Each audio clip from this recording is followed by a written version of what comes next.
주시는 말씀은 로마서 1장 16절부터 18절까지의 말씀입니다. 오늘은 로마서 1장 18절 말씀을 선포하겠습니다. 로마서 1장 16절부터 18절까지 하나님의 말씀을 받으시기를 바랍니다. 내가 복음을 부끄러워하지 아니하노니 이 복음은 모든 믿는 자에게 구원을 주시는 하나님의 능력이 됨이라. 먼저는 유대인에게요 그리고 헬라인에게로다. 복음에는 하나님의 의가 나타나서 믿음으로 믿음에 이르게 하나니 기록된 바 오직 의인은 믿음으로 말미암아 살리라 함과 같으니라. 하나님의 진노가 불의로 진리를 막는 사람들의 모든 경건하지 않음과 불의에 대하여 하늘로부터 나타나나니. 아멘. 기도하시겠습니다. 거룩하시고 자비로우신 하나님, 오늘도 우리 모두 하나님 앞에 있음을 잊지 말게 하여 주시옵소서. 죄인들이 하나님 앞에 진멸당하지 아니하며 이처럼 주의 자녀라 일컬음을 받고 이 땅에서 거룩한 하나님의 백성들로 하나님을 예배할 수 있게 하심을 감사드리옵나이다. 참으로 우리를 구원하신 하나님 한 분 기뻐하며 찬양과 영광과 존귀를 돌려드리게 하여 주시고 우리의 모든 삶의 기회를 통하여 주의 이름을 높이게 하여 주시옵소서. 오늘도 설교자를 통하여 우리에게 하나님의 복음을 들려주시기를 간절히 원하오며 예수 그리스도의 이름으로 기도드리옵사옵나이다. 아멘. 로마서 1장 18절서부터 3장 20절까지는 죄인들을 향한 하나님의 진노와 심판의 메시지를 전해주고 있습니다. 성경의 위대한 본문 중 하나입니다. 로마서 1장 18절은 3장 20절까지의 말씀의 요약이며 핵심입니다. 이 구절을 이해하는 것이 너무나 중요합니다. 왜 이 구절을 이해하는 것이 그토록 중요할까요? 첫 번째, 로마서 1장 18절은 정확하게 우리가 살고 있는 시대를 진단하고 해석해 주기 때문입니다. 모든 피조물이 함께 탄식하며 함께 고통하고 있습니다. 왜 세상이 이러해야 하는지 이 1장 18절 말씀은 정확하게 우리에게 설명해 줍니다. 오늘날뿐만 아니라 과거, 우리의 미래도 어떠한지를 우리에게 말해주고 있습니다. 역사에 대한 바른 설명과 해석이 이 말씀으로 가능한 것이지요. 하나님의 진노가 불의로 진리를 막는 사람들의 모든 경건치 않음과 불의에 대하여 하늘로조차 나타났습니다. 이 구절을 잘 이해하면 우리의 오늘이나 내일, 우리의 미래가 어떠할지 내다볼 수 있습니다. 그리고 앞으로 인간들이 어떻게 살아갈지 예견할 수 있지요. 인류의 역사에 대하여 낙관하는 사람들이 있습니다. 어제보다 오늘이 낫고 오늘보다 내일이 더 좋아질 것이라고 굳게 믿는 사람들이 있습니다. 그들은 진화론자들이에요. 무생물에서 생물이 되고 유인원이 되고 인간이 되지요. 인간은 점점 더 좋아진다라고 하는 것입니다. 뿐만 아니라 인간이 더 나아지기 때문에 인간이 꾸려가는 이 사회도 세상도 더 좋아질 것이라고 굳게 믿어요. 그것이 진리입니까?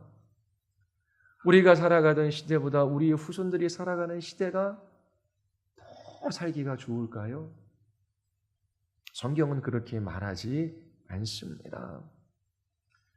이전 조선시대에 살았던 사람들보다 우리가 더 나은 삶을 살아가고 있다라고 단언할 수는 없을 것입니다. 과학기술의 발전으로 인하여 수많은 문명의 혜택을 우리가 누리며 살아갑니다. 예전보다 훨씬 더 풍성하고 부유한 삶을 살아가지요. 요즘에 누가 먹을 걸 걱정하며 살아갑니까? 그리고 예전에 질병에 걸리면 죽었어야 할 사람들이 그 질병을 치료받을 수 있는 길도 열렸습니다. 분명히 과학기술의 발전으로 인하여 삶이 풍성해지고 또 생명이 연장되어진 건 맞아요. 그러나 그렇게 인간의 생명을 연장하고 풍요로운 삶을 위하여 인간이 그렇게 애쓴 것만큼 그 반대에서는 죽음의 기운도 크게 역사하고 있습니다. 미세먼지로 인해 거리에 돌아다니는 것도 쉽지 않은 세대에 살고 있어요. 또 자연 안에 없는 플라스틱을 만들어내지요. 플라스틱이 어느 한 바다에 모이는데 그 쓰레기들이 한반도 몇십 배 된다라고 합니다. 그리고 그 어패류에게 그 미세 플라스틱이 다 들어있어서 세계가 플라스틱 때문에 멸망할 것이다. 그렇게 말하는 사람도 있어요. 어쨌든 우리 일상생활에서 우리의 편의를 위하여 많은 것들을 만들어내고 그리고 예전보다 훨씬 편안하게 살아가고 있는 것은 맞습니다. 그러나 환경은 오염되고 자연은 파괴되어져 가지요. 그리고 그 인간에게 일어나는 그 끔찍한 일들은 예전이나 지금이나 별반 다를 바 없습니다. 수년 동안 신문지상에 오르내리는 중요한 이슈들을 한번 보십시오. 너무나 비참하고 끔찍한 사건들이 많이 그렇게 일어났습니다. 왜 이렇게 끔찍하고 비참한 일들이 일어나야 합니까? 세상이 우리에게 답변을 주지 못해요. 왜 세상이 이러한지 세상이 우리에게 정확하게 설명해 주지 못합니다. 그러나 성경은 우리에게 왜 세상이 이 모양인지, 왜 이렇게 우리는 탄식하며 고통하며 살아가야 하는지 우리에게 말해주고 있어요. 바로 이 세상이 하나님의 진노 아래에 놓여져 있기 때문입니다. 1장 18절을 이해하는 사람들은 세상에 무슨 일이 일어나든지 그렇게 놀라지 않아요. 그리고 그렇게 두려워하지도 않습니다. 왜요? 이 세상은 원래 그런 거예요. 아니 어떻게 인간이 저럴 수 있어? 아니 어떻게 이런 일들이 일어날 수 있어? 그렇게 절대적으로 놀라지 않아요. 왜요? 세상이 하나님의 진노 아래에 있고 진노 아래에 있다라고 하는 것을 역사가 증명해 주기 때문입니다. 로마서 1장 18절은 인류의 역사, 그리고 오늘 우리의 현재의 삶, 그리고 우리의 미래가 어떠할지 정확하게 진단해 주고 해석해 줘요. 우리의 문제가 어디에 있는지를 보게 해 주는 것이지요. 그리고 두 번째, 로마서 1장 18절은 복음에 대한 이해와 복음의 절대적인 필요성에 대해서 우리에게 말해주고 있습니다. 로마서 1장 18절은 왜 복음이어만 하는가라고 하는 것을 우리에게 말해줘요. 사람들이 이 복음을 기뻐하며 이 복음을 소중하게 여기며 이 복음을 사람들에게 들려주어야 하는데 그렇게 잘 못해요. 그 이유가 무엇입니까? 이 복음의 가치를 깨달아 알지 못하기 때문에 그렇습니다. 사도 바울처럼 내가 복음을 부끄러워하지 아니한다. 이 복음을 자랑한다. 오직 나는 예수 그리스도의 십자가만 자랑한다. 나는 이 복음을 전하기를 원한다. 그렇게 이 복음에 매여 사람들이 살아가지 못해요. 복음의 가치를 발견하지 못했기 때문에 그래요. 여러분 오늘도 예배의 자리에 나왔는데 또 지난 한 주간 각자의 삶의 자리 속에서 살았는데 이 복음 때문에 설레고 이 복음 때문에 기쁨이 있고 감사가 넘치고 이 복음 때문에 여러분들의 입술에 새 노래가 있고 어떠한 일들이 일어나든지 간에 그 일에 개의치 아니하고 주님 앞에 엎드려 가난한 마음으로 주님 마음은 의지하며 주의 도움을 구하며 나의 힘이시며 능력이시고 나의 구원이신 하나님을 찬양하며 사셨습니까? 그리고 이처럼 하나님 앞에 서서 감히 내가 하나님을 예배하고 그 하나님을 찬양하고 하나님의 말씀을 듣고 하나님과 교제할 수 있다라고 하는 것에 놀라며 이 예배 시간이 소중히 여겨지고 이 예배 시간에 기쁨이 넘치고 있습니까? 그렇지 못한 이유가 뭐예요? 로마서 1장 18절을 제대로 이해하지 못하고 있기 때문에 그래요. 죄와 죄의 비참함, 그 죄를 향한 하나님의 진노가 어떻게 나타나고 있는지 보지 못하고 있기 때문에 그렇습니다. 우리가 우리의 죄와 죄의 비참함, 그 죄의 결과, 그 죄인들을 향한 하나님의 진노, 이것을 알면 알수록 이 복음이 얼마나 소중하고 이 복음이 얼마나 위대하고 얼마나 가치 있고 얼마나 영광스러운지 깨달아 알게 될 거예요.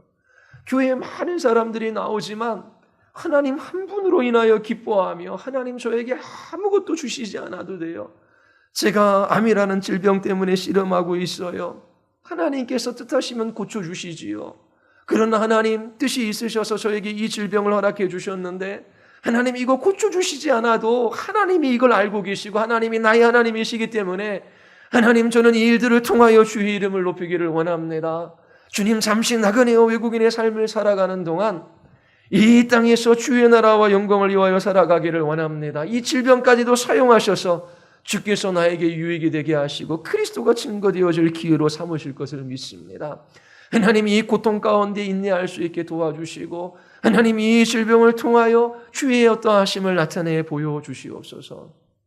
질병뿐만 아니라 어떠한 사고나 사건이나 무슨 일이 일어나든지 간에 그렇게 하나님 앞에 하나님이 나의 하나님이시고 이 복음이 기쁜 소식이기에 그렇게 하나님 한 분으로 기뻐하며 그렇게 예배하는 예배자들 여러분 보셨습니까?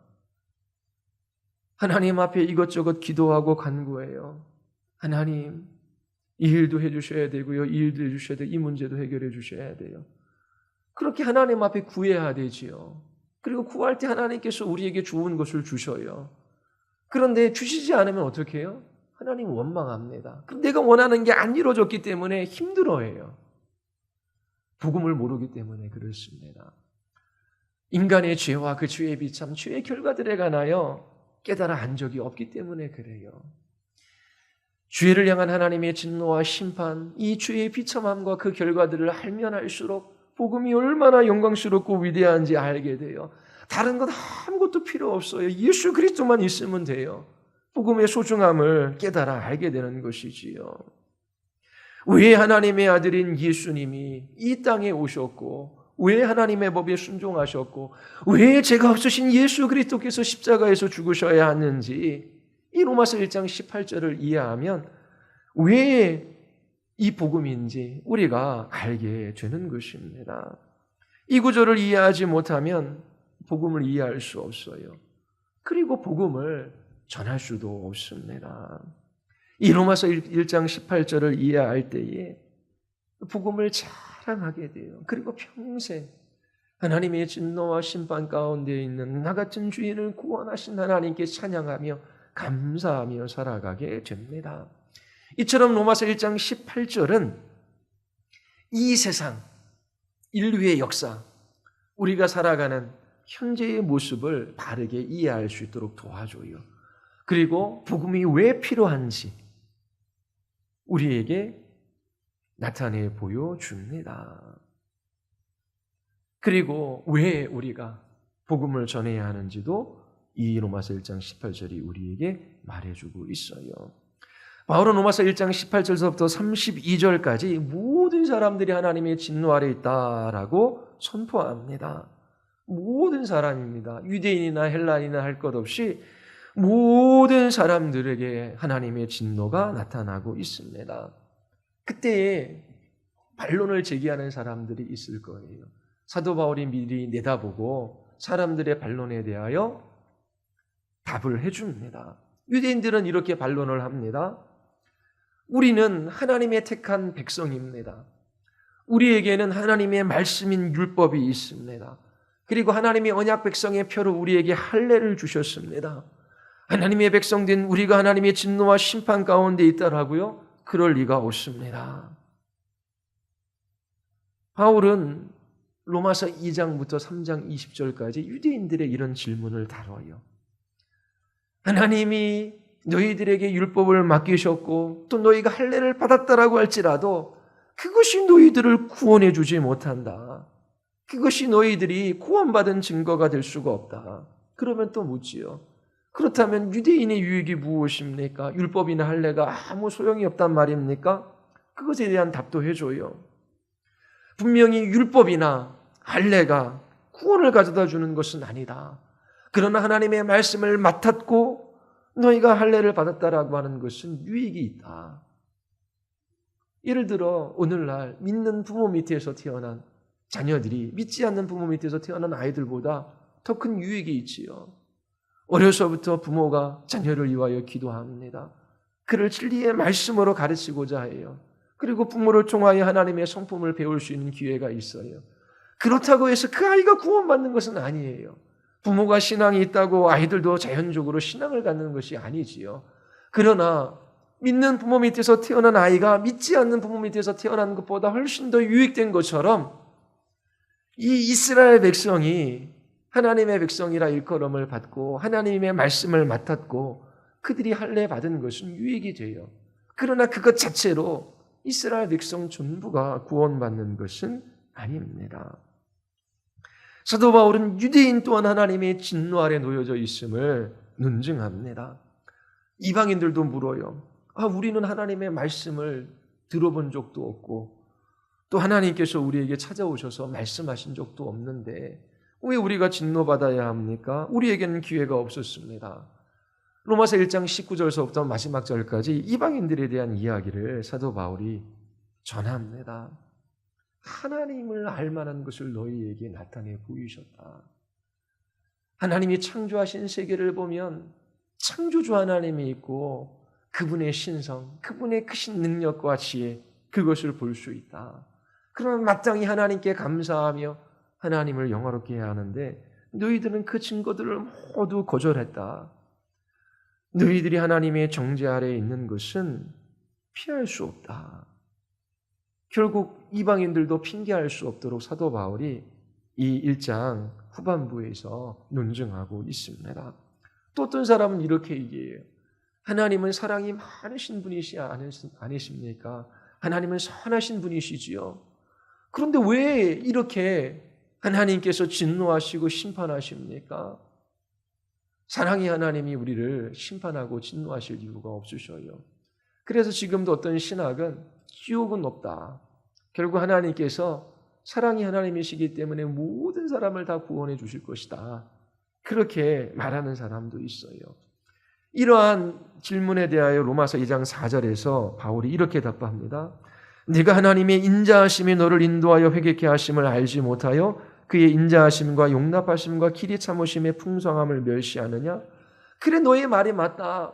하나님께서는 인자하시고 그리고 오래 참으시고 죄인들을 용서하시고 용납하시고 그리고 그렇게 참으시는 하나님이시다.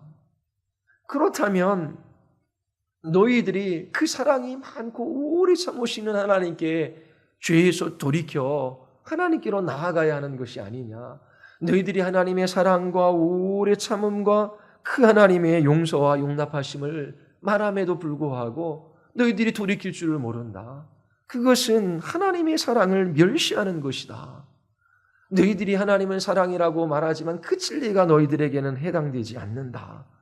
그런 이야기를 하며 사도 바울이 로마서 3장 20절까지 내리는 결론은 유대인이나 이방인이나 모두 다 하나님의 진노를 피할 수 없다라고 하는 것입니다. 사도 바울은 복음을 부끄러워하지 않아요. 이 복음은 모든 믿는 자들을 하나님의 진노로부터 구원하는 하나님의 능력이기 때문이지요. 복음에는 하나님의 의가 나타나서 믿음으로 믿음에 이르게 하기 때문입니다. 로마서 3장 21, 22, 23, 24 쭉 보십시오. 율법에는 한 의가 나타났어요. 율법 외에 한 의가 나타났어요. 율법과 선지자들이 오래전에 증거한 것입니다. 바로 예수 그리스도를 믿는 모든 사람들에게 미치는 의. 그 의는 차별이 없어요. 예수님을 믿는 자를 의롭다 하십니다. 의로우신 하나님께서 우리들에게 의를 요구하셔요. 우리는 하나님의 의, 하나님의 영광에 이룰 수가 없습니다. 그런데 하나님께서 우리에게 요구하시는 의, 그 의를 예수 그리스도의 순종과 십자가의 죽으심과 부활하심을 통하여 우리에게 주십니다. 우리는 의롭지 않지만, 우리는 우리의 죄값을 받아야 하지만 하나님께서 예수 그리스도를 믿는 우리들의 죄를 용서해 주시고 그의 의의 옷을 입고 하나님 앞에 서게 해 주시는 것이지요. 바울은 이 복음을 기뻐하고 즐거워해요. 이 십자가의 복음을 자랑합니다. 어떻게 해서든지 이 복음 전하기를 원해요. 왜요? 이 복음이 유일한 구원의 길이기 때문에 그래요. 하나님의 진노와 심판 가운데 놓여져 있는 죄인들에게 이 복음만이 생명을 가져다 주기 때문입니다. 이 땅에서 모든 것을 가져도 복음이 없으면 아무것도 없는 것과 마찬가지입니다. 어저께도 96세 되신 우리 김영종 원사님 아버님 돌아가셨지요. 저는 그분의 인생과 또 그분의 삶에 대해서 잘 몰라요. 그러나 분명한 것 한 가지, 96년의 인생이 행복하지만은 않았을 거라는 것을 알아요. 왜요? 시편 90편 말씀을 전했지만 그 인생이 70이요. 강건하면 80인데 수고와 눈물뿐이라고 합니다. 자랑할 것은 그거밖에 없어요. 아무리 많은 것을 누리며 살아갔다고 할지라도 나이가 들면 인생의 삶의 질이 떨어져요. 나중에는 움직이지도 못하시지요. 먹고 마시는 것, 그 모든 것들이 힘들어요. 그리고 죽음으로 들어가는 것입니다. 이 세상에 많은 것들을 소유했다라고 할지라도 죽음 너머까지 가지고 갈 것은 하나도 없어요. 그리고 이 세상이 사람들에게 참된 만족과 기쁨을 가져다 주는 것이 아니에요. 복음을 모르면 아무것도 아닌 인생입니다. 그런데 복음을 알면 이 세상 사람들이 자랑하는 그러한 세포도주와 곡식, 그런 거 없을지라도 하나님이 주신 기쁨이 있어요. 하나님이 주신 은혜로 말미암아 믿음이 있고요. 이 세상을 이기고요. 하나님을 향한 감사와 기쁨과 찬양 속에서 살아갈 수 있도록 하나님께서 인도해 주셔요. 그러나 복음이 없으면 허무한 것에 굴복합니다. 썩어져 없을 것들의 종로로 돼요. 단식하며 고통하며 이 인생의 길들을 걸어갑니다. 자신을 즐거워할 것을 위하여 찾아다니지만 잠시 기쁨을 줄 뿐, 이 세상의 그 무엇도 그 영혼에게 만족이 되지 않아요. 하나님의 진노가 이미 나타나고 있습니다. 그리고 그 진노로 말미암아 영원한 심판이 마침내 선언되어집니다. 이러한 진노와 심판에서 우리를 구원할 수 있는 유일한 진리가 복음밖에 없어요. 사도 바울은 예수님 믿으면 부유하고 건강하고 번영하고 문제가 해결되어질 거야. 이 세상에서 고난도 없고 환난도 없을 거야. 그런 방식으로 복음을 전하지 않습니다. 사도 바울이 복음을 전하는 이유는 하나님의 진노 때문이에요. 복음을 전하는 이유이자 동기이지요. 사도는 사람들이 하나님과 가진 관계, 하나님 앞에 사람들이 서 있는 위치, 하나님을 대면하여 갖게 될 영원한 운명에 관하여 관심이 있습니다. 하나님과 대적하며 그 하나님을 향하여 불경건한 삶들을 살아가는 저들에게 하나님의 진노가 이미 나타나고 있어요. 그리고 얼마 안 있으면 심판의 날이 곧 다가옵니다. 그들은 이 땅에서도 수고와 눈물뿐인 허망한 삶을 살아가다가 결국 멸망당할 수밖에 없어요. 그들의 위치, 그들의 신분, 그들이 하나님과 맺는 관계가 이러해요. 그래서 사도 바울은 이 복음을 전하는 것입니다. 임박한 하나님의 진노를 피하라 라고 하는 거예요. 우리들도 복음을 전할 때 마찬가지입니다. 복음을 전할 때에 그리스도인들의 복음 전도는 한 영혼을 하나님 앞에 세우는 거예요. 하나님 앞에 서서 하나님이 누구이시며 자기 자신이 어떠한 존재인지를 보게 해주는 것입니다. 그런데 모든 이단은 하나님 앞에 서게 하는 것이 일차적인 것이 아니에요. 무엇이든지 믿으면, 그리고 어떤 종교를 가지면 그 종교가 너를 도와주고 너의 문제를 해결해주고 이 땅에서 안정적이고 행복한 삶을 살아가게 할 것이다. 사람들의 필요를 채워주는 것이지요. 왜 종교가 필요합니까? 나의 필요를 채워주니까 나를 위해서 있는 것이지요. 근데 기독교 복음을 그렇게 전하는 사람들이 있어요. 그러나 사도 바울은 그리고 모든 전도자들은 기독교를 이단적인 방식으로 그렇게 전하지 않았어요. 이단적인 방식으로 복음을 전했고 그리고 하나님을 믿는다라고 하지만 참으로 하나님을 예배하며 기뻐하며 살아가는 것이 무엇인지를 그들은 잘 몰라요. 보십시오. 복음은 우리를 하나님 앞에 세워줍니다. 그리고 복음은 모든 믿는 자들을 하나님의 진노로부터 구원하신 하나님의 능력이에요. 이 복음에는 하나님의 의가 나타나서 믿음으로 믿음에 이르게 합니다.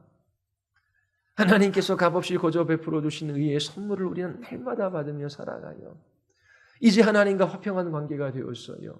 하나님이 우리를 대적하시는 분이 아니라 우리를 위하시는 분이에요. 십자가를 보면 알아요. 복음에 나타난 하나님의 의, 십자가에 달리신 예수 그리스도를 보면 너무나 분명해요. 그러면 그 하나님을 찬양하고 기뻐하고 예배할 수 있는 것입니다. 무화과 나무에 열매가 없고 외양간에 송아지가 없고 포도나무에 열매가 없어도 구원의 하나님으로 인하여 기뻐하리라. 그 찬양이 모든 복음을 들은 신자들 안에 있는 것입니다. 그런데 보십시오. 문제가 있어요. 그 문제를 가지고 하나님 앞에가 해결해 달라 그래요. 근데 하나님께서 나의 모든 문제를 다 해결해 주시는 것이 아니거든요. 질병이 걸린 사람들은 낫기를 원해요. 하나님, 낫게 해주세요. 그리고 자녀들의 문제가 있어요. 하나님, 이 자녀들 올바르게 해주시고 지혜 주시고 공부 잘하게 해주시고 하나님 좋은 대학교 가게 하시고 하나님 좋은 데 취직해서 주께 영광 돌리게 해주십시오. 간증 보면 그런 얘기들이 많아요. 우리 아이들이 이렇게 못되게 지멋대로 막 집 나가고 그랬다가 부모가 열심히 기도했는데 이 자녀들이 집에 들어오고 공부도 잘하고 이제 이렇게 훌륭한 사람이 됐다. 여러분들도 기도하십시오. 맞아요. 하나님께서 그렇게 해주셔요. 근데 그게 복음과 상관없이 그렇게 이야기하는 간증들도 있을 수 있어요. 그러면 사람들은 어떻게 해요? 우리 자녀들도 말 안 듣는데 자, 그럼 이제 기도해야겠다. 내가 기도하면 하나님께서 이렇게 해주실 거야. 근데 모든 자녀들을 하나님께서 그렇게 해주시나요? 다 지혜롭게 해서 좋은 대학교 가고 막 인류대학에 좋은 직장에 취직해서 막 사람들을 막 부러워하게 하셔요. 예수 믿으니까 저 집 아이 봐. 저렇게 공부 못했는데 저렇게 공부 잘하고 좋은 대학교 가서 다 그렇게 해주시나요? 성경에 그런 게 어디 있습니까? 그러니까 나는 안 돼요, 기도해도. 그러니까 그 다음에 무슨 일이 일어나요? 왜 하나님 내가 이처럼 40일 동안 금식하고 새벽 기도했는데 왜 나에게는 안 일어나냐는 거예요. 하나님 앞에 기뻐하고 감사할 수 있어요? 없어요.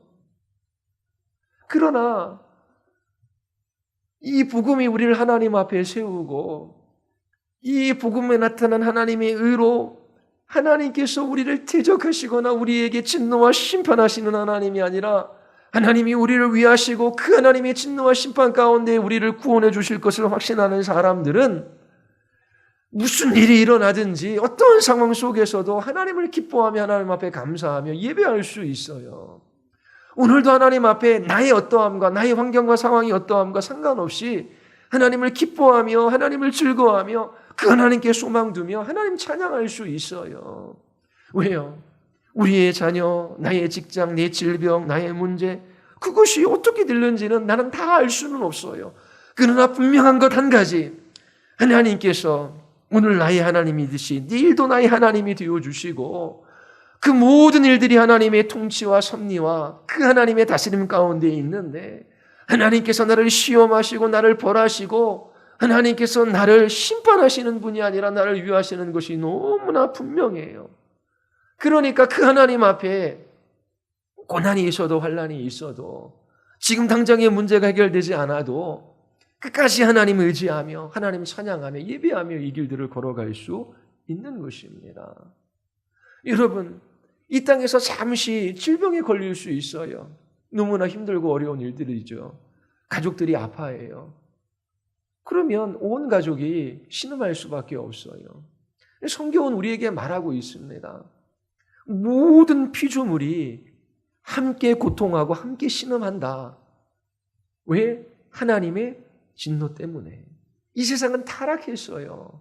타락한 이 세상에서 우리는 살아가고 있습니다. 여긴 천국이 아니에요. 우리도 피조물들 중에 한 부분으로 탄식하며 신음하는 게 당연해요. 그리스도와 함께 고난을 받아요. 고난받는 자들이 그리스도와 함께 영광도 받아요. 하나님 나라에 들어가려면 많은 환난을 받아야 한다라고 말해요. 여러분들에게 금요일날 설교했지요. 예수 그리스도를 믿는 것으로 인한 고난과 환난도 포함돼요. 그런데 그것만 의미하는 것이 아니라 타락한 이 세상에서 살아가는 것 자체가 고통이 있고 신음이 있는 것입니다. 이 세상이 천국이 아니에요. 고통하고 신음하는 이 세상에 하나님께서 우리를 부르신 것입니다. 잠시 이 땅에 우리를 이 세상에 보내셔서 살게 하신 분명한 목적이 있어요. 그것은 하나님과 화평한 관계 속에서 하나님의 영광을 보며 하나님을 기뻐하고 즐거워하는 거예요. 하나님께서 우리를 그리스도 형상으로 변화되어지게 하시고 더 그리스도와 친밀한 교제를 나누게 하시며 마침내 주의 나라에 합당한 사람들로 우리를 영화롭게 하십니다. 그런데 무엇이 필요해서 예수님을 믿고 그리고 신앙생활했던 사람들은 하나님이 내가 원하는 것을 주시지 않으면 그것 때문에 힘들어해요. 하나님이 계신가 안 계신가 고민하기 시작합니다. 왜요? 복음을 이해하지 못했기 때문에 그래요. 인간이 어떠한 존재인지 제대로 들여다본 적이 없기 때문에 그렇습니다. 하나님의 진노와 심판 가운데 있어요. 복음은 우리를 먼저 하나님 앞에 세워요. 복음은 하나님이 우리에게 뭔가 좋은 것들을 채워주시고 또 우리를 이 땅에서 행복하게 하시고 이 땅에 평안하고 안전하게 아무런 문제 없게 해주신다는 게 복음이 아닙니다. 사도 바울은 복음을 전할 때 하나님이 진노로부터 출발해요. 사람들이 이 메시지를 좋아할까 싫어할까 고민하지 않습니다. 오직 진리를 선포하고 그 결과는 성령 하나님께 맡기는 것이지요. 우리가 사람을 구원하는 것이 아니라 성령께서 사람들을 구원하십니다. 사람들이 어떻게 말하든 또 어떻게 행동하든 우리가 해야 할 일들은 이 복음 진리를 바르게 선포하는 거예요. 사도 바울은 이 복음을 전할 때에 유대인이나 이방인이나 모두 하나님의 진노와 심판 아래 있음을 선포합니다. 그 모두를 하나님 앞에 세워요. 그리고 이 복음 진리를 통하여 하나님과 화해하도록 돕습니다. 하나님께서 죄를 반드시 다루셔요. 죄에 대하여 진노하시며 진노가 어떻게 나타났습니까? 여러 곳에 하나님의 진노가 나타나고 있어요. 인간의 생각과 인간의 행동에도 하나님의 진노가 나타나고 있습니다. 로마서 1장 24절에 보면 하나님께서 그들의 마음의 정욕대로 더러움에 내버려 두사. 인간의 마음이 더러워요. 그들이 생각하고 행동하는 것을 보면 어떻게 인간이 저럴 수 있을까? 우리에게도 있고 다른 사람에게도 있는 거예요. 하나님께서 그냥 내버려 두시는 것입니다. 그들이 부끄러운 욕심에 끌려 살아갑니다. 하나님께서 그들을 지약된 행동을 하게 그냥 내버려 두시고 그게 하나님의 진노가 나타나는 방식입니다. 로마서 1장 28절에도 그들이 마음에 하나님 두기를 싫어하며 하나님께서 그들을 상실한 마음대로 내버려 두서 합당하지 못한 일을 하게 하셨다. 자기 자신의 육체적인 욕망을 따라 열심히 일하고 수고하고 땀 흘리고 그리고 즐거움을 찾아 막 헤매요. 그리고 이거 좋다 저거 좋다 그러면서 막 살아가요. 그러면서 인생의 기회들은 다 지나가 버립니다. 그들의 생각, 그들의 행동, 그들의 삶, 예수 그리스도 없었어요. 이미 하나님의 진노가 그들 가운데 나타난 증거라고 하는 것입니다. 그리고 지난 금요일에 말씀드린 것처럼 모든 피조물에 하나님의 진노가 나타나고 있어요. 모든 피조물들이 함께 탄식하고 고통합니다. 로마서 8장 20절 피조물이 허무한데 굴복하는 것은 자기 뜻이 아니 오직 굴복하게 하시는 이로 말미암음이라. 왜 피조물이 허무한 것에 굴복합니까? 목적 없이 의미 없이 그렇게 열심히 달려가요.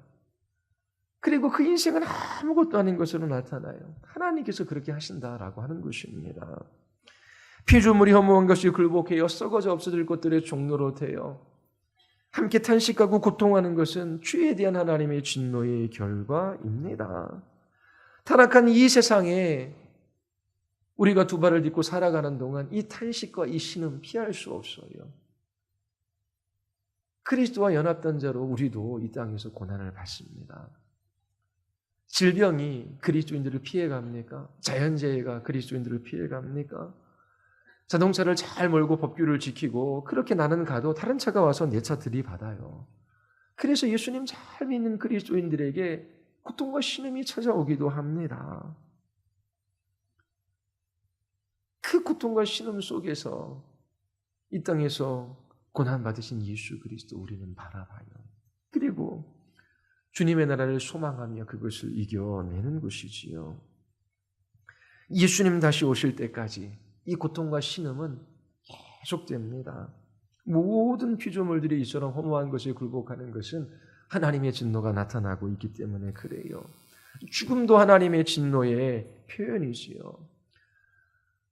죄로 말미암아 죽음이 이 세상에 들어온 것입니다. 죽음은 자연적인 것이 아니에요. 그래서 죽음은 모든 사람에게 어색해요. 이 죽음이 한 사람의 범죄함으로 말미암아 이 세상에 들어왔다라고 합니다. 아담의 범죄 때문에 하나님께서 심판하시고 그 결과로 이 세상에 죽음이 찾아온 것입니다. 모든 사람이 죽어요. 이 죽음은 하나님의 진노의 표현입니다. 그런데 정말 죄에 대한 하나님의 진노의 절정, 그것은 십자가상에서 일어났어요. 갈보리 십자가를 바라볼 때에 하나님의 진노를 먼저 보지 못하면 하나님의 사랑을 이해하지 못합니다. 십자가는 죄에 대한 하나님의 진노가 어떠한지를 우리에게 보여줘요. 하나님께서 죄를 그냥 지나치지 아니하십니다. 이 죄에 대한 하나님의 진노로 말미암아 하나님의 독생자이신 예수님께서 십자가에서 죽으셨어요. 그 아들을 십자가에 내어서 심판하시기까지 이 죄는 절대적이고 이 죄를 하나님께서 심판하시고 벌하셔요. 예수님께서 겟세마네 동산에서 땀이 핏방울이 될 정도로 고통하시며 기도하십니다. 주님, 할 수만 있다면 이 잔을 내게서 옮기옵소서. 십자가의 죽음이 다가올 그 십자가의 고통이 너무나 크기 때문에 피할 수만 있다면 이 십자가를 피하고 싶으셨어요. 그러나 주의 원대로 마옵시고 아버지의 원대로 하옵소서. 이 십자가의 잔은 지나가지 않았습니다. 십자가의 쓴 잔을 다 마셨어요. 죄인들을 향한 하나님의 진노가 예수 그리스도의 어깨에 쏟아졌어요. 나의 하나님 어찌하여 나를 버리셨나이까 울부짖게 하신 것도 하나님의 진노 때문입니다. 예수님이 십자가에서 진노받으시는 것은 예수님을 믿는 우리들의 죄, 우리들의 불경건한, 우리들의 불의 때문이지요. 십자가는 하나님의 진노에 대한 궁극적인 선언입니다. 십자가에서 하나님의 사랑을 이야기하기 전 먼저 하나님의 진노를 이야기해야 합니다. 하나님의 진노를 바르게 알 때에 이 하나님의 사랑이 어떠함을 우리가 바로 깨달아 알 수 있기 때문이에요. 하나님께서 죄에 대하여 진노를 퍼부으면서 이 죄인에게 하나님께서 멸망당하지 않고 용서받고 구원받을 수 있는 길을 허락해 주셔요. 진노 중에서도 하나님께서 자비와 긍휼을 베풀어 주시는 것이지요. 우리 중 누가 하나님께 감히 요구할 수 있습니까? 하나님, 제가 질병에 걸렸는데 반드시 하나님 낫게 해주셔야만 합니다. 하나님, 저에게 고통스러운 일이 있어요. 제가 힘든 일이 있습니다. 하나님, 반드시 이 문제 해결해 주셔야 합니다. 이 문제 해결해 주시지 않으면 저 하나님 떠날 거예요. 어떻게 그렇게 이야기할 수 있습니까? 고통과 신음 속에서 이 복음을 안 그리스도인들이 할 수 있는 것은 십자가 앞에서 우는 겁니다. 하나님, 제가 아파요. 하나님, 저에게 고통이 있습니다. 그러나 나의 죄 때문에 하나님의 아들이신 예수님은 얼마나 십자가에서 고통받으셨습니까? 저는 잠시 아프다가 주님께서 부르시면 주님의 나라에 들어갈 수 있어요. 그리고 이 질병, 이 사고, 이 예기치 않은 일들도 하나님께서 저에게 나쁘게 해주실 거라고 말씀하시지 아니하시고 하나님 이 모든 것도 합력하여 선을 이루고 저를 더 거룩하게 하고 온전하게 하고 하나님 나라 백성으로 빚어가시며 이것을 저에게 선이 되게 하실 것을 약속해 주셨어요.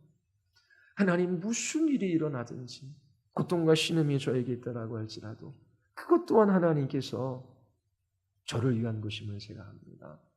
하나님 제게 아무것도 해주시지 않아도 돼요. 이미 하나님은 저에게 충분히 모든 것을 다 해주셨습니다.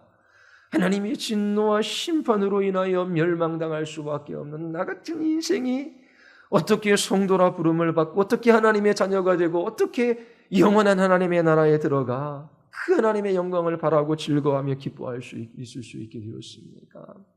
하나님 저는 주께서 생명을 허락하시면 이 생명이 있는 모든 날 동안에 끝까지 믿음을 지킴으로 하나님의 어떠하심 예수 그리스도의 그 아름다움을 나타내기를 원합니다.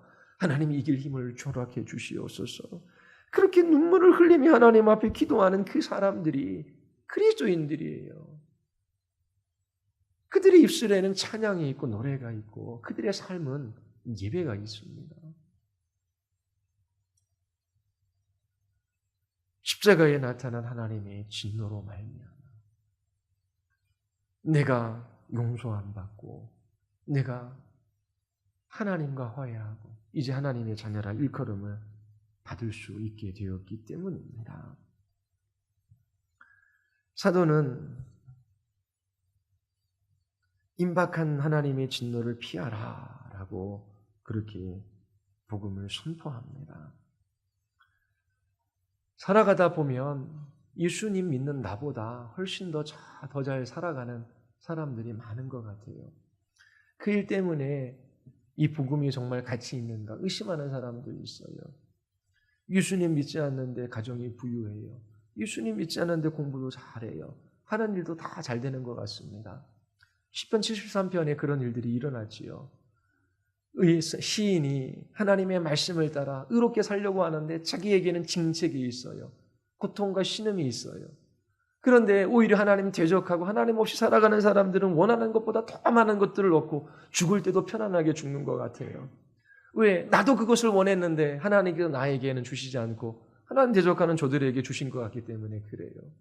그러면 의롭게 살고자 하는 내가 징계를 받으며 이렇게 고통하는 게 이게 무슨 삶의 의미가 있는가?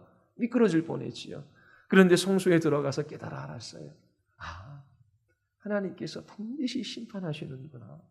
하나님께서 잠시 심판을 유보하십니다. 지금은 심판의 날이 아니라 은혜의 날이에요. 은혜 받을 만한 때입니다. 십자가의 복음이 선포되어지고 하나님께서 하나님의 백성들을 부르시는 때예요. 그러나 잠시 이 땅에 살다가 두 번의 기회가 없는 그 마지막 하나님의 면전 앞에서는 그 심판의 날이 모든 영혼들에게 주어지는 것입니다. 주님의 앞에서 영원한 멸망을 받을 수밖에 없어요.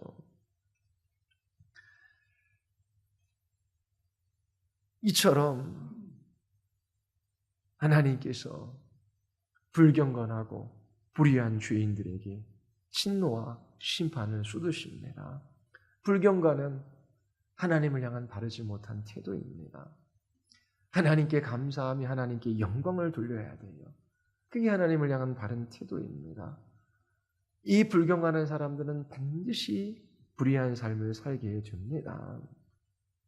사도 바울은 복음 전도에 있어서 이 불경건의 문제를 먼저 이야기해요. 하나님과의 관계를 가지고 옵니다. 예수님께서 이 땅에 오신 목적, 우리를 도덕적이고 윤리적인 사람을 만들기 위하여 그게 궁극적 목적이 아니에요. 우리로 하여금 이 땅에서 평안하고 안정적인 삶을 살아가게 하기 위하여 그게 아니에요. 예수님이 이 땅에 오신 것은 이 불경건의 문제, 하나님과의 관계, 하나님과 맺는 그 관계의 문제 때문에 이 세상에 오신 것입니다. 예수님도 하나님 중심적인 삶을 사셨고 사도 바울도 하나님 중심적인 복음 전도를 했어요. 사람들은 자기 자신의 문제에 너무나 크게 마음을 씁니다. 그래서 구원조차도 자기 자신의 문제를 해결받는 것, 하나님께서 우리에게 무엇을 주는 것으로 생각해요. 그런데 구원은 우리가 하나님께 인도함을 받는 것입니다. 하나님과 바른 관계를 맺고 하나님과 화평하게 되는 거예요. 이 구원을 받은 사람들이 하나님을 예배할 수 있습니다. 우리가 기뻐하고 감사할 수 있는 이유는 다른 게 없어요. 구원의 은혜 때문입니다. 하나님은 거룩하신 분이셔요. 우리는 죄인이에요. 하나님의 진노와 심판이 죄인들에게 있어요. 그런데 하나님께서 우리에게 그 진노와 심판을 돌리시지 아니하시고 하나님의 아들이 우리를 대신하여 진노와 심판을 받으셨어요. 이제 예수 그리스도를 믿는 자들에게 하나님의 의가 주어집니다. 그리고 날마다 예수 그리스도를 믿는 믿음 가운데 이 세상을 이기게 하셔요. 예수 그리스도를 바라보면 하나님이 우리를 위하시는 분이심이 너무나 분명해요. 그래서 이 자리에 나와 예배할 수 없는 것입니다. 하나님을 예배하는 것이 기쁨이며 감격이며 우리의 감사의 제목이 되는 거예요. 이런 기쁨과 감사가 여러분들에게도 있습니까? 하나님과 바른 관계를 맺고 하나님을 향하여 바른 태도를 취하고 있으십니까? 우리가 우리의 자녀들이나 우리의 가족들에게 복음을 전하는 것은 그들을 하나님 앞에 세우는 거예요. 그리고 이 복음, 이 예수 그리스도로 말미암아 하나님과 바른 관계를 맺고 하나님을 향하여 바른 태도를 취하게 하는 것입니다. 하나님께 감사하며 하나님께 영광을 돌리며 살아가게 하는 거예요. 그래서 복음 전도는 하나님을 영화롭게 하는 최고의 방식 중 하나인 거예요. 아무것도 그것보다 앞설 수 없어요. 예수님께서 우리에게 어떤 유익을 주시는 분으로 먼저 소개하는 것은 그릇된 전도 방식입니다. 사람들의 형편이 어떠하든지 그들이 어떠한 삶의 자리에 있든지 그들이 윤리적이든지 아니면 그들이 죄를 짓든지 여러분들이 던져야 할 질문은 이거예요. 여러분들은 하나님과 어떤 관계를 가지고 있습니까? 하나님이 하나님 되심을 인정하며 하나님께 영광을 드리고 하나님께 감사하고 있습니까? 그렇지 않으면 하나님의 진노와 심판이 죄인들에게 있습니다. 하나님을 향한 바르지 못한 태도, 그 불경건의 문제를 이야기해야 하는 것입니다. 설교를 맺겠습니다. 세상에서 가장 기쁘고 좋은 소식이 뭡니까? 복음이 하나님의 의가 나타났다라고 하는 것입니다. 이 하나님의 의라고 하는 것은 우리의 행동, 우리의 행위와 반대되는 말일 수 있어요. 모든 종교와 모든 사람들은 자기 자신 행위로 자기를 구원해 보려고 해요. 그러나 우리는 우리를 구원할 수 없어요. 이 세상도 우리를 구원할 수 없습니다. 하나님만이 우리를 구원하실 수 있으셔요. 하나님이 어떻게 구원하셨어요? 복음의 하나님의 의를 나타내셨어요. 하나님께서 우리에게 하나님의 의를 주시기 위하여 하나님의 아들이신 예수 그리스도의 순종, 십자가의 죽으심을 요구하셨습니다. 십자가에서 하나님의 진노와 심판 가운데 예수님께서 모든 고통과 그 모든 멸시와 모욕 속에서 죽으셨어요. 이제 예수 그리스도를 믿는 우리들에게 정죄함이 없습니다. 이 복음이 하나님의 진노 중에 있는 사람들을 구원할 수 있는 유일한 메시지, 이 복음만이 누구나 구원받을 수 있는 진리이기 때문에 사도 바울은 이 복음을 자랑하고 이 복음을 그렇게 기뻐했던 것입니다. 우리의 가족, 우리의 이웃 중 너무나 분주하고 바쁜 삶을 살아가요. 수고하고 했습니다. 그리고 잠시 인생의 즐거움을 위하여 그렇게 모든 삶의 기회들을 다 활용하지요. 많이 가진 사람은 가진 것 때문에 더 하나님을 의지하지 않습니다. 그렇다면 때로 우리는 우리의 가족, 우리 이웃들을 향해서 그렇게 기도할 수도 있을 것 같아요. 하나님, 저 사람이 세상에 있는 것들을 의지하고 자랑하고 그것 때문에 하나님을 찾을 줄 모릅니다. 하나님 오히려 세상에 있는 것들을 다 잃어버리고 그리고 고통 가운데 주님을 찾을 수 있다면 그것이 복일 수 있습니다. 하나님, 저는 알지 못하지만 우리의 자녀, 우리의 형제, 우리의 부모, 우리의 이웃, 하나님 참으로 저희들이 인생의 허무함을 보게 하시고 썩어져 없어질 것에 종로로 타는 그 고통과 신음이 무엇인지를 하나님 깨달아 알게 하셔서 하나님 찾게 해주시옵소서. 그렇게 기도해야 할 수도 있습니다. 누군가는 하나님의 잃어버린 백성들을 향하여 부르짖어야 합니다. 그리고 누군가는 찾아가서 이 십자가의 복음을 전해야 합니다. 눈을 가리고 낭떠러지로 달려가고 있어요. 누군가는 그곳에 계속적으로 달려가면 죽음밖에 없다. 누군가는 외쳐야 합니다. 누군가는 듣고 돌이키겠지요. 이 십자가 외에 다른 구원받을 만한 길이 없다라고 하는 것을 증거할 수 있어야 합니다. 교회가 전도하지 않는 교회가 어디 있겠습니까? 예수 그리스도를 증거하지 않는 교회가 어디 있겠습니까? 교회의 사명이기 때문에 그래요. 억지로 복음 전도하고 누구 불러오고 많이 데리고 오면 상 주고 그렇게도 하지요. 그리고 교회 그렇게 오래도록 다녔는데 장로님들은 몇 명 데리고 와야 되고 권사님들은 몇 명 데리고 와야 되고 그리고 데리고 오시는 분들도 1인당 얼마씩 줘가지고 그래 돈이라도 주고 복음 듣게 하고 좋은 의도가 아니냐 그렇게 말하기도 해요. 다른 길이 없습니다. 하나님께서 여러분들에게 이 복음의 풍성함, 이 복음의 아름다움, 이 복음의 영광, 사도 바울처럼 나 이 복음 부끄러워하지 않아. 이 복음만 자랑해. 이 복음이 얼마나 위대하고 영광스럽게 너도 이 복음 알았으면 좋겠어. 그런 마음들을 주시고 이 복음의 이 영광을 보게 되기를 원해요. 그렇게 하기 위해서는 로마서 1장 18절을 하나님께서 깨닫고 알게 하셔야 합니다. 하나님의 진노 가운데 있어요. 모든 피조물이 함께 탄식하고 신음합니다. 주님 다시 오실 날까지 탄식 신음 없어지는 날 없습니다. 그러나 그리스도인들은 진노 중에서도 자비를 베풀어 주시는 그 하나님을 알아요. 죽음도 두려워하지 않아요. 예기치 않은 사고나 사건, 질병이 찾아와도 그것 때문에 절망하지 않아요. 이 세상에 무슨 일이 일어난다라고 할지라도 놀라지 않아요. 왜요? 이 세상은 타락했고 하나님의 진노 아래 있기 때문에. 근데 진노 중에 있는 우리들에게 하나님께서 하나님의 의를 나타내 보여주셨습니다. 예수 그리스도를 주셨어요. 여러분들이 날마다 예수 그리스도를 믿는 믿음으로 구원받은 하나님의 백성의 삶을 살아가십시오. 그리고 누군가 입을 열어 하나님과의 관계, 그 하나님을 향한 태도를 지적하며 그렇게 하나님 없이 살아가는 그 마지막은 심판이요 멸망밖에 없다라는 것을 알려줘야 돼요.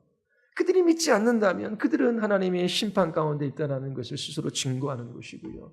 그들이 돌이킨다면 그들이 하나님의 은혜 아래에 있는 자들이지요. 그러나 우리는 누군지 알지 못해요. 우리의 복음 선포를 통하여 하나님께서 하나님의 일들을 이루어 가실 것입니다. 하나님께서 영혼들이 돌아오기를 기뻐하시지요. 부지런히 여러분들의 자녀들에게 또 여러분들의 가족들에게 이 복음을 전하십시오. 내일이 없는 그날이 반드시 우리에게 찾아옵니다. 여러분들이 이처럼 복음을 알고 하나님과의 바른 관계와 태도 속에서 하나님의 영광을 기뻐하며 하나님의 진노 가운데 멸망의 길을 걸어가는 사람들에게 이 복음을 전할 수 있게 되기를 바랍니다. 우리 같이 기도하시겠습니다. 기도할 때에 하나님 다시금 주께 기도하오니 인생의 연수를 계수하는 지혜로운 마음을 허락하여 주시옵소서. 부부관계를 통해서도 복음의 영광을 나타내게 하여 주시옵소서. 이 교회 관계 속에서도 이 복음의 아름다움을 나타내게 하여 주시옵소서. 그리고 이 세상을 향해서도 이 복음을 자랑하게 하시고 우리 입술로 이 복음을 선포하게 하여 주시옵소서. 하나님 잠시 이 땅에 주님께서 좋은 것을 주셨다면 그것은 주의 아름다움을 나타내기 위함임을 하나님 저희들이 배웠습니다. 참으로 저희들이 이 땅에서 십자가의 복음에 매이고 그 복음을 따라 살아가고 그 복음을 선포하게 하여 주시옵소서. 우리 같이 한번 우리 하나님 앞에 우리 기도하시겠습니다.